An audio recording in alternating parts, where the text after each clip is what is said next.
is difficult, obviously, but it's difficult for everyone. It's not difficult just for us. We're dealing with not just competitors in our own market, but Fridays and Saturdays, there's only so many in a year, and you're trying to book big acts. You have to at least somewhat come up with the right type of offer and make it somewhat appealing for them to come here. So it does help somewhat that we've been around a long time. We have those relationships. We have artists that we've booked since the time that they were just starting to the time to now becoming superstars, and that does give us some help in getting this type of acts through Alberta. I think that if you look around, you can see that we in Alberta get a ton of really good events and really good talent flowing through here, and that's because there's a lot of good dance music fans that support the events, and basically that gives us the ability to throw more events. So yeah, I mean, for us, competitors are good. We just work with them. That's you try to do your best, right? I feel like whenever I see another new announcement, or what was pre-pandemic for Boodang, that there was always a massive amount of excitement that was surrounding it. You can just absolutely feel the energy. It was you can feel it from the online action that was happening in the comments and the likes, and that, in pre-sales, you can see, obviously, you guys are doing awesome action in the pre-sales. Everyone very excited whenever there's a new event that's announced. I know that if I lived in Alberta, I'd be going to them all. And so it brings me to this where I would like to say, typically I put the guests in the hot seat. More often than not, the guests are DJs. And I know that there's been some turntable action here, but I'm going to change the formula. Typically I ask if there were 3 records that you could name right now that would rescue a dance floor, or even at a time when a dance floor is absolutely rocking, elevated still, these tracks, you love them and you trust them. That's the question I'd ask. I'd ask you, what would these 3 records be? I'm not going to do that tonight. Instead, I'm going to ask you, if you had to pick 3 events that you've done that you would say would be the 3 strongest Boodang events, what would they be? For myself, this is the strange thing. We had Pure, which was we went to this thing with Pure where when we first launched it, it was like the white theme party, right? So like we did a lot of cool decorations, and we kind of took the production to new level. Having these unreal lineups, like Armin, and we got onto like this role where every single year, before we would even announce an artist, it was just like crazy media, crazy hype through social media. And at that time, the productions we were doing were next level. Like this was like, people are looking at it and they're like, yo, these guys are doing, like if you go to this event, you're getting some crazy production. And I think that at that time, dance music was really starting to explode too. So we were selling out Pure all the time. So for me, that was like my number one event. And then comes Scream, which is our longest running event. And it's had its ups and downs because it's just really difficult to book talent on Halloween. Like to get some acts to come through Alberta when you're competing against like Vegas, you're competing against LA, Seattle, Vancouver, New York, all the big cities are all trying to book Halloween parties. So it's been up and down, but the last couple years, it's really taken off. We moved to a bigger venue last year, and we had Armin and Knife Party headlining. Not last year, sorry, 2019. And that sold out, and it was a much bigger venue for us. So I think I could go Scream before Pure, but the type of craziness that we're seeing with Pure was like insane. Like I've never seen it before for any of our events where it would sell out like that without I'm talking like 5,000 tickets without announcing a single act on the lineup. Wow. Yeah, so that for us is like, like people really trust what we're doing. Like we're bringing tons of value to our event without even adding a single artist to it yet. So regardless, that was to show fans that, thank you for trusting us. Like, we were still booking amazing lineups that would drop after these tickets were sold out anyway. So I'd like to get back to that. I love to get back to that. And I think that's what we're going to be pushing to do with Scream this year. There's so much cool stuff we're doing. So yes, pure Scream. Sorry to get back to your question. And and if we're talking top, like, are we talking like top financial successes? Or are we talking top experience? No. Which one do you want? I mean, if that's how you Yeah, yeah. feel, then sure. No. And then there's Bomb Fest, which is our new festival during the summer.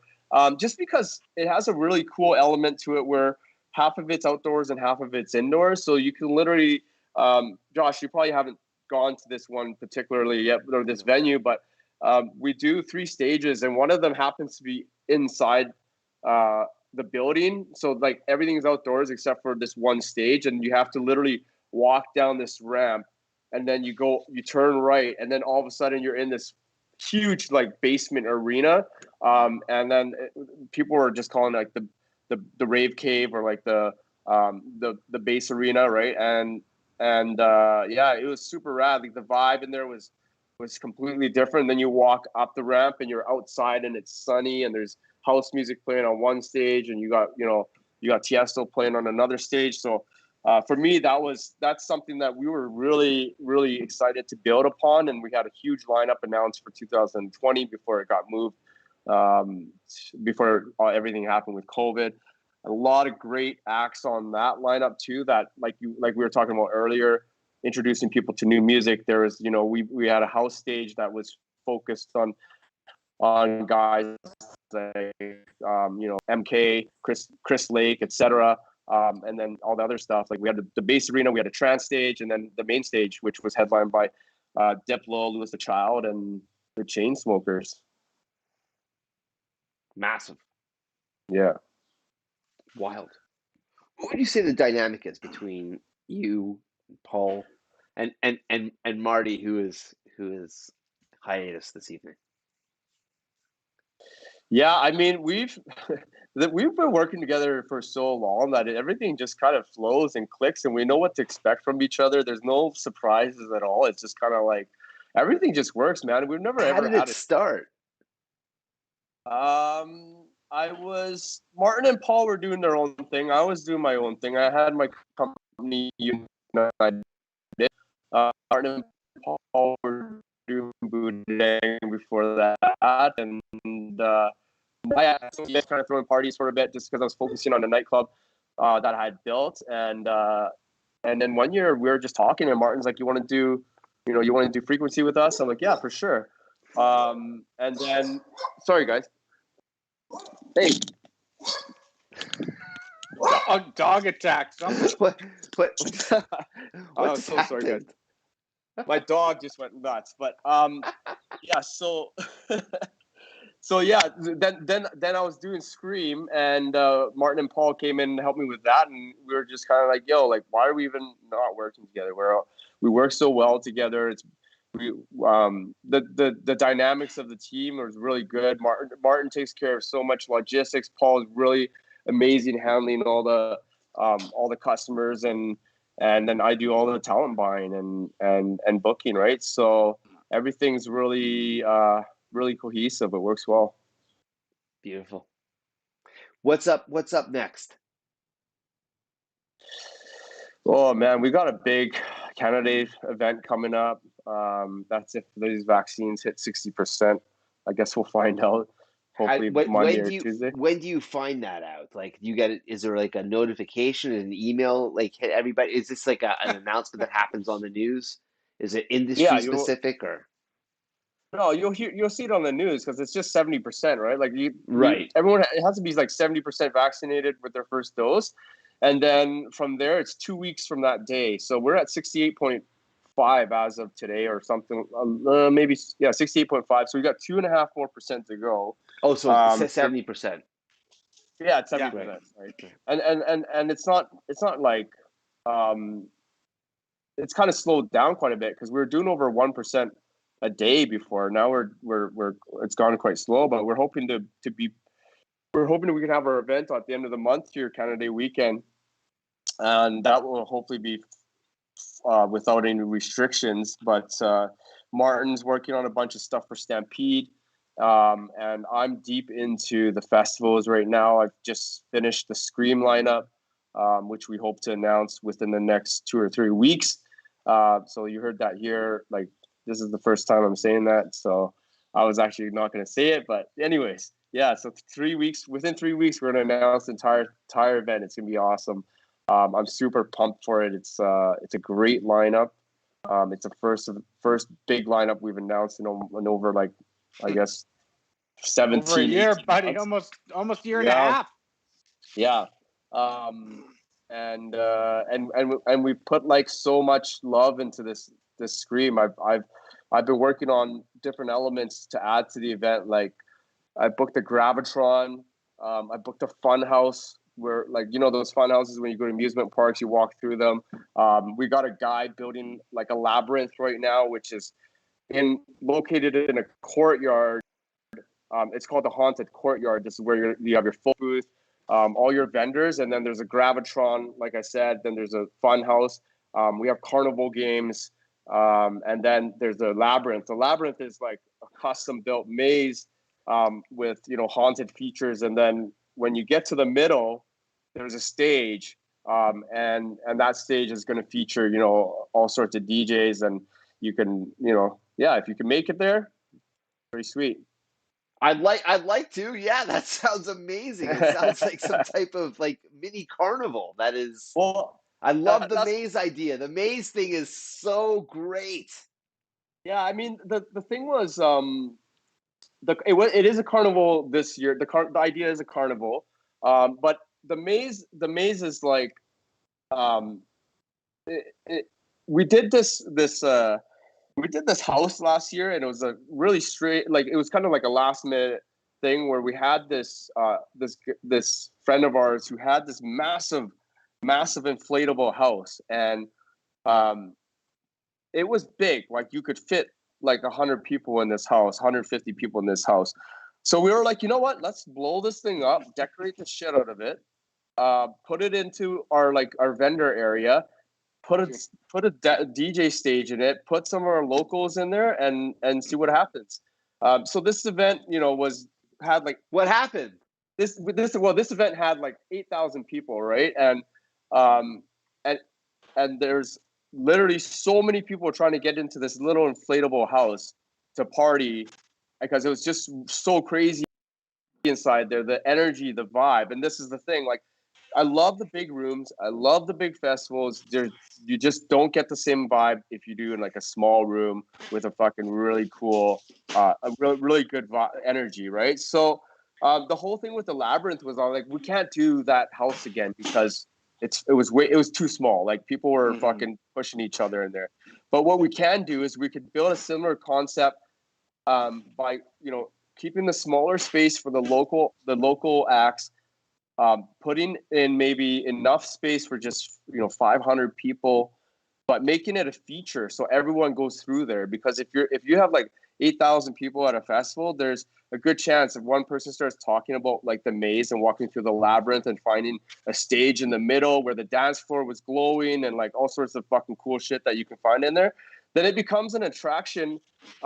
And you're luring people into the stage so that they can experience the music of the local talent within the city, and then having them stay and listen to how great their DJs are that are from the city.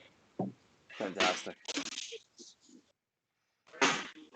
I can't wait to see. Yeah, buddy. Because I won't be there, even though I'd like to be there. I can't wait to see what happens at least afterwards, or maybe there'll be some live stream stuff that I can tune into. That'll be dope. Oh, Yeah, 1,000%. I think we're gonna set up the Twitch on that one, so you'll be able to watch different parts through Twitch. I got this new little system where you can set up remote cameras around the venue, and then from your computer you just hit what camera you want to go live on your Twitch. It sounds. So you can like, It sounds. I want to go main rooms. Like, I want to go into the labyrinth. You know. Boom. All that is incredible. I love the theme idea. I mean, again, the idea of the maze and then discovery with solving the maze. this is an amazing feature to have at a party. All of it sounds great. It sounds exciting. It sounds like an adventure. It sounds like the ticket is about more than just music, which is exactly what an event should be, like, because it's a puzzle, right? We've got all these pieces that are connected together. And that piece is obviously, when they're together and they're connected, that's what's giving the picture, the full picture. I want to see. I'm stoked. I really, Yeah. I mean, 100%. It's the experience too, right? So we have to provide that experience, and we want to up our experience. We want to bring that extra level to the events. Like what you just said, Josh, honestly, that's what we've been all discussing for the last week, pretty much. What's that? Like exactly what you just said about bringing this new element that's needed besides just the music and the production, right? It's exactly what everyone's talking about right now. So it means that we're on the exact right spot, because it's like if everyone's thinking that and we're doing that, that's probably a good thing.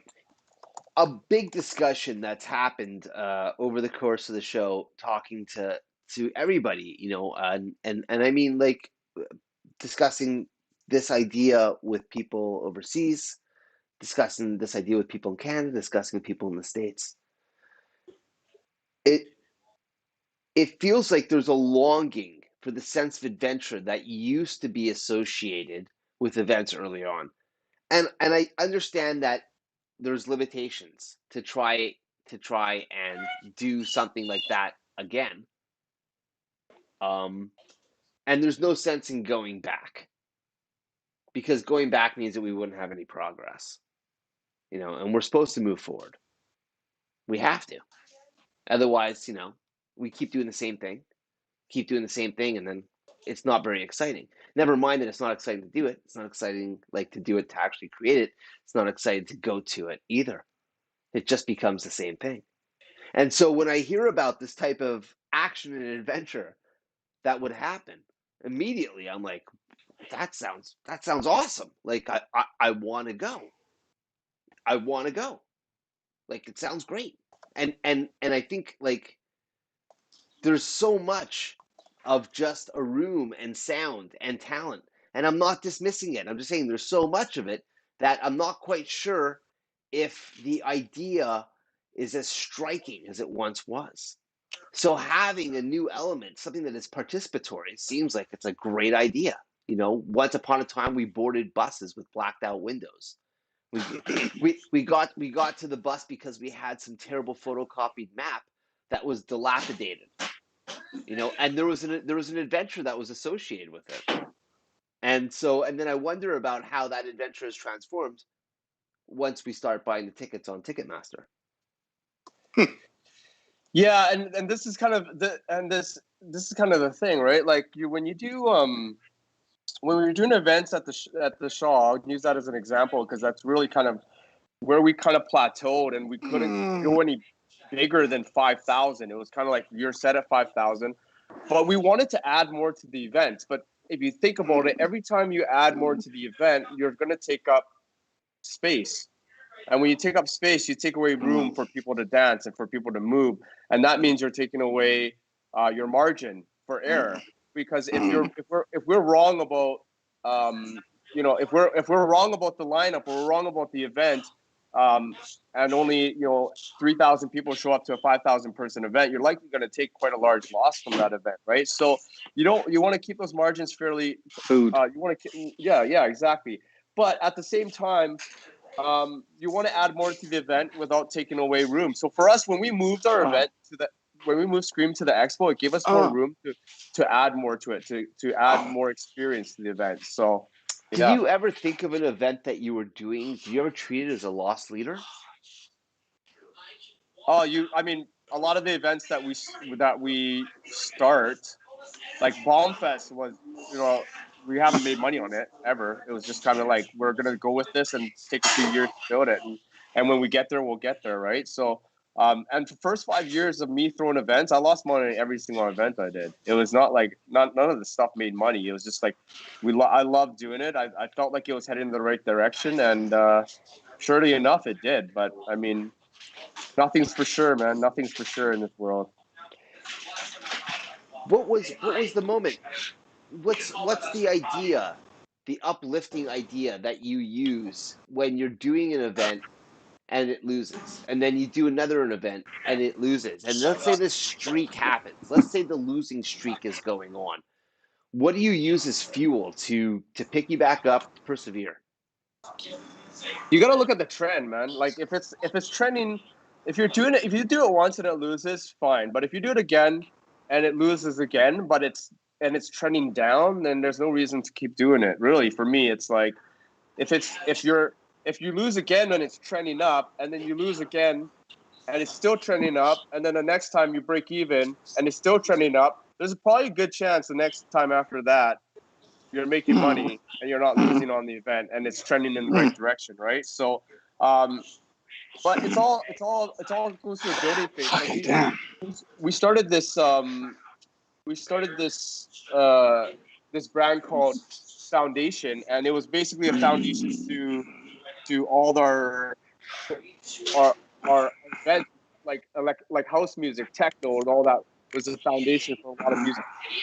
So we built a series on that, and it lost money, and it kept losing money, and then eventually it started trending upwards. And yeah, I mean, as long as it starts trending upwards, that's what makes the biggest difference, man. Awesome sauce. Marty, are we virtually hugging him and high-fiving him right now? Oh yeah. Yeah. Thank you for being with us tonight and sharing all of everything. Just dope. Thanks for making the screen announcement on the show. That's good vibes as well. Yeah, for sure, bro. Okay, and I think to myself that the live stream is going to be hot as fuck. So please make that happen so that we can all tune in. And if we want to catch Boodang online, obviously I know the coordinates, but if you don't mind shouting them out, where can we go and check out Boodang online? Yeah, so I mean, I'm in the process of rebuilding the site right now. It should be up within the next week, but it is Boodang.com. Boodang.com. Yeah, and you can catch all our live feeds on the Twitch Boodang. Keep it easy. So there's one final question to ask before we give our hugs virtually to each other and rave along our merry way. Where did Boodang, the name, come from? That is a Paul question right there. It came from there's this in Alberta. We have a thing called random camping. So like that's all this random camp area that the government sets aside. So we used to go, Ryan Conrad, all the Calgary guys, Josh. You've been here that long. But so we used to go out there in high school, to these like gravel pits, and tens of thousands of people are just camping just randomly, out there. So and I like to do mushrooms. I've always about, understanding everything. I like how it opens up my mind, but where and we all did a bunch of mushrooms and went on this little trek through the woods, and we had the glow sticks, and we got to a point and started smoking these joints, and I just started telling this fucking crazy story about this samurai called the Boodang, and he's a samurai for the Boodang Chang, which was the Chang Empire, and then he was conflicted by the bad, and turned against the Chang and became the Boodang clan. And really, it just started like that. And it was this weird story I told all high. And it was a good story, though. I wrote it down. It was good. But what happened is the next morning we wake up, or who fucking knows when we woke up. But all of a sudden, all I heard from, but everywhere I'm walking, all you hear is Boodang. like you just hear this, like people are just fucking saying it. You know, like this word traveled through the camp area because of a bunch of stoners, you know, in the woods. And I was like, damn, that's a good fucking name. And it was the internet craze at the time. Conrad was doing like this jewelry website, and you know, I was like, was doing, you know, wait, what? Conrad was doing what?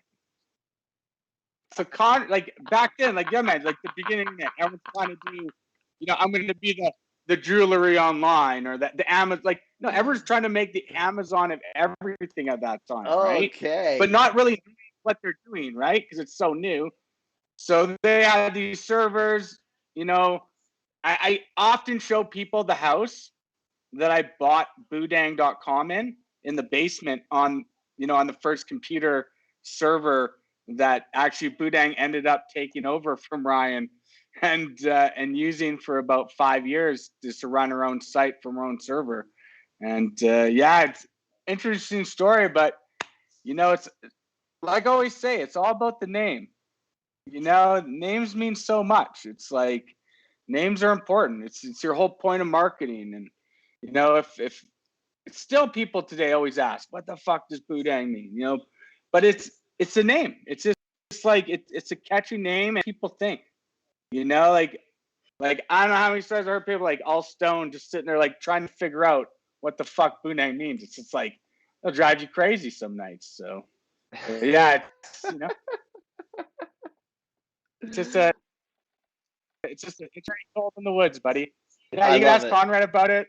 Like What I'm you going know, to be asking Conrad about is the jewelry. That's what I'm going to be asking Conrad about. I've debated well, asking I'm him trying to be on the to be on the show because trying to think of the name of the domain here.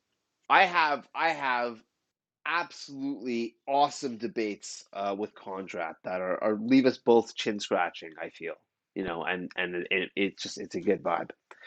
Yeah, V, just so you know, we've known Josh. Fuck, we did Subterranean Sound that rave in Calgary.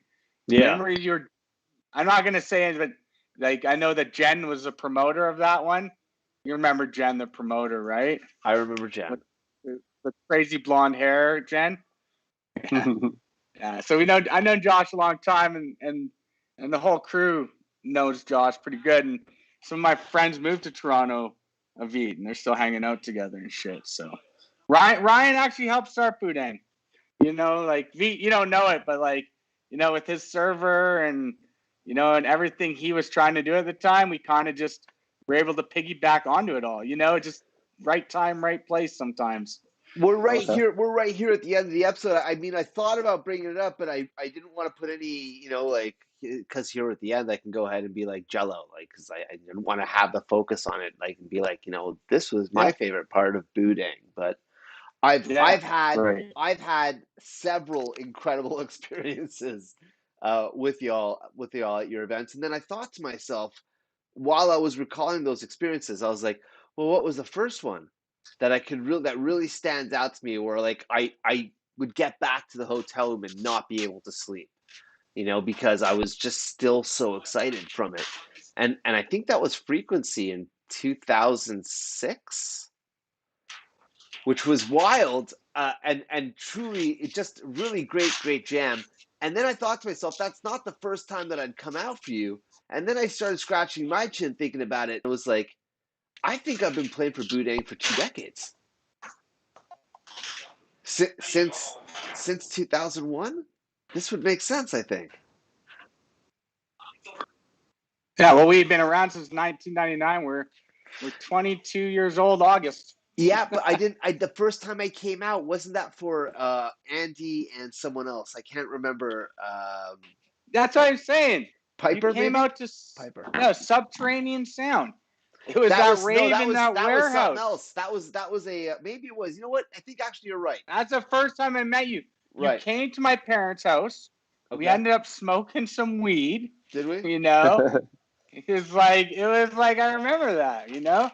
Have I done that with you? No, never.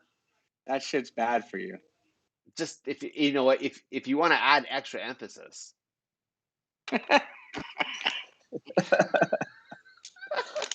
I just want you to be sure, okay, Paul?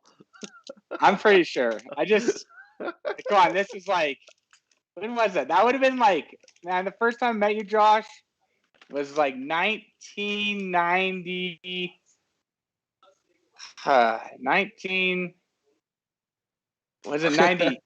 I don't know, 98, 99, somewhere around Paul, the there. greatest story I can tell. Firstly, you will say that we sat down and we smoked weed together. To tell the truth and be more We specific. might have. Okay, let's say I tried to keep up with you. All right, which is for anyone here in Canada, it's like trying to go up against an Olympian on a racetrack. It's just you're not fucking doing it. Okay, Not gonna happen. Hey, man. we could just be more specific, all right? And then if you wanted to really tell a great story about us being together, Paul, it's when I went and played in Kamloops. Boodang set up a small mini tour up in northern I didn't BC. want you didn't bring that up. You didn't Why want did you me bring to that bring it up, or you were gonna bring it up? No, Were you I waiting knew. for I this was like, moment? it's funny because when you asked at the beginning, like, oh, you want to bring anything up? And I'm like, should I fucking say that time we fucking went to Kamloops, that one stupid. Okay, are you gonna tell a story? Do you want me to tell the story? Because it's from my perspective. Are you saying that I've got a different perspective of the tale that I'm How going to about say this? something? Okay, go ahead. There's a few different perspectives on this story because yeah? there are 3 people that remember. There's one It was, perspective, Paul. Adrian, can you go give me the tower? There's only one perspective. I can't see any other perspectives here. Okay, I'm gonna give it. Okay, so Does Vede even know about this? never. No. He would never know this. Get ready. So Josh gets a gig. We get a gig in Kelowna. It wasn't. I don't know how it all was came It was about. Kamloops. I know this because there's 2 places in Canada I've not played. One is PEI and the other is Kamloops. Sorry, Kelowna. Right. Those are the only 2 places I've not been in Canada. The territories. I've not done the territories. Okay. So you know Slim Pickings? Slim Pickings. Pete? Yeah. You know Yeah. Slim, right? Okay, Yeah. so Slim Pickings, Mills, me, and Josh head out to Kamloops. Kamloops. From Calgary, whatever. We're going the whole way. As we are, we're smoking weed the whole way. Blah blah blah. Do the show in this like funky little pub. I remember this now with little windows overlooking. Like went to the crazy hotel after. I remember motel. It was a good party. It was all right. Actually, yeah. I won't lie. It was not bad. I thought it was gonna be way fucking worse. Going that far, I was like, oh my god. Thanks, Paul. But it was all right. I appreciate that. But anyhow, next day, B. Fucking yeah. Had the volcano going? Was it that device? This story. Listen, okay. I got picked up from the airport. Paul's being very specific with me. He's like, I got to go to Canadian Tire. I need a converter for the car, the type that actually plugs into the lighter socket that will add a power generation in the car, so I can use the volcano on the way over to the trip. Okay, he wasn't joking. We literally went from the airport right to Canadian Tire, and he buys this thing. And then he's in the car, and then he picks up Slim, and Slim's in the back seat, and Slim's only job was to do the volcano in the back seat while we're driving. So I'm losing my mind because I don't. You were smoking it too. I don't want to talking get shit. pulled over. You were smoking that shit too. Over. Let's be specific. Come on. Let's go clear. Okay. And I'm not trying to be like I'm like macho man in this moment. I was afraid. I was nervous. You guys are fucking got a balloon contraption in the back of the car filling up with ganja. And you're like, yeah, this is pre-legalization, so I'm fucking scared, okay? Like, I'm like, what are you guys doing? Like, way pre-legalization. Anywho, so we come around. Everything's fine on the way there. It gives me a false sense of what's the word? Security that I'm looking for. Okay, I'm feeling like it's going to be okay. And then we start making our way home. And then as we start making our way home, it's strange, almost prophetic, that Paul brought up the idea that there might be a checkpoint stop. And I had no idea what that meant. And then I started to understand through the conversation that he was making that here in Toronto, we have something called RIDE. And so it's essentially, that's the same thing. The cops make a line across the road. You can't cross it without going through them. And they check to see if you've been boozing or not. And we weren't. We weren't boozing at all. All right. On the other hand, the car literally resembled like a Cheech and Chong plume of smoke when the windows opened. That wasn't that fucking bad. Wasn't that fucking Yes, bad. it was. Yes, it was. It was literally the first thing out of the RCMP officer's mouth. Okay, it was like No, literally. wait, okay. Okay, hold on. Do you know how we got pulled over, Pete? Are you ready for this? This is magic. Oh okay, so my this God. is exactly what happened right now. Okay, so Paul rolls down the window, and he looks at the cop. He's like, "How's it going?" Cop's like, "Good. How's it going with you?" Paul's like, "Great." He's like, "Yeah, it looks like things are great." He goes, "Where are you guys coming from right now?" Paul, this is what he does for his answer. Wrong. No, stop. That's not what he said. I have to stop you before you say something. Come. The first thing he said, Josh, was no, you're right. Never mind. Yeah. No, but I have to point this out. Paul, he I'm pulled. Listen, it was like expecting- clockwork. He said, "Where are you guys coming from?" Right. And you literally, as you were holding the steering wheel, you went like this, I have no idea. and then you looked over at me and you went, "Where were we?" And the cop just literally stuck his head in the car and goes, "Pull over," like that. I'm looking at you. I'm going, "What the fuck just Oh my happened? God. Like, how do you not know where the fuck we just came from?" But you didn't. You didn't remember. And there we are sitting at the side of the road. Now there was a car that was parked in front of us, okay? This car was also pulled over, all right? I'm losing my fucking mind in this car right now because I think to myself, the career is finished. I'm never gonna be able to cross the border again. That's that. I'm done. Okay? Yeah. And so and I'm not saying anything. So when the RCMP comes by and starts interviewing us, I'm literally not saying anything because I'm about to look at him and be like, "I want my fucking lawyer." Okay? And so when the RCMP is staring at me, and he's really close while he's asking the question, he's just looking at me. I'm not saying anything. So he looks over at Paul. He goes, "Is he always like this?" And Paul looks at he looks at me. He goes, "Hey, he's from fucking Toronto. They're all like that." And so they both have a laugh right there and then. I'm like, "Oh my God, what the fuck is going on?" Literally, they empty out the car.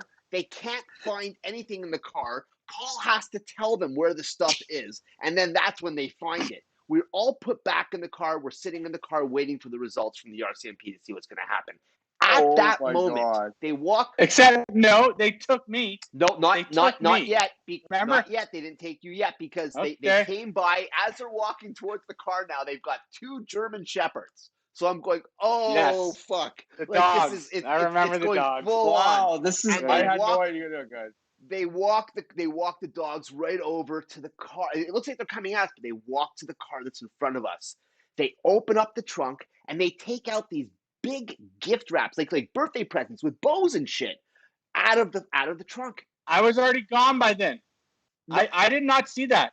You were I did not see that. You were definitely there because they ripped open the boxes and found, I don't know, big clear garbage bags of ganja. Okay, like massive. I never saw that. Holy shit. Yeah, like it's like the most ganja I've ever seen in my, like, like just like, whoa, like had that fit in the trunk.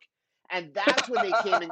That's when they came and collected you. And that's when the guy I think he wrote you a ticket of some kind that had nothing to do with cannabis whatsoever. And it wasn't an impaired. That was the weirdest thing. It wasn't even impaired driving. Nothing. It was like they made such a huge score off that car in front of us that they didn't give a fuck about us. They were like, "Yeah, all right, go on your way." And then we drove home. This is a true story. What?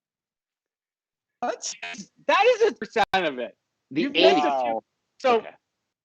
so you're right on it, but there's a few things you missed because think about this, Pete. You're coming from BC into Lake Louise, okay? Yeah. Boom. There's a check stop. Like, and it's not like Josh is right. We're in a check stop and it's right on the border, and I'm just like, okay, we're in a check stop, blah blah blah. Sure. And when we get to the front guy, you're right. He asked us where we were going, but in my head, Pete, I'm going, he's gonna ask me if I've been drinking, right? So the whole time I'm sitting there, just hands on the steering wheel, say no. And he's like, "Where are you from?" And I'm just like, No. He asked where we were coming from. We're literally just left. Like, I had no clue. And you know what? Yeah, he was honest.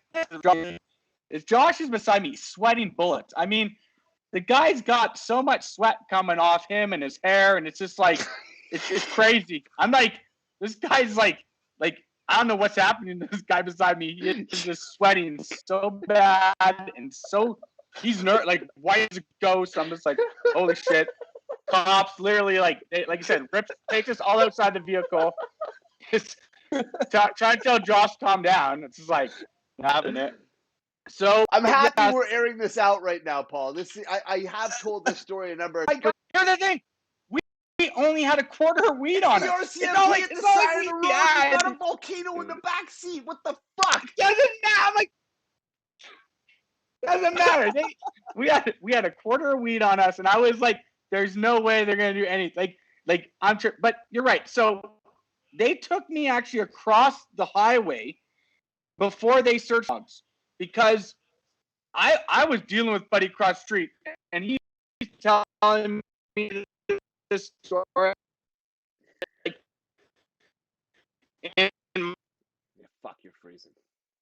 my day, weed was only 12%. Blah blah blah blah. You know, like that. Now it's 30%. Yeah. Buddy.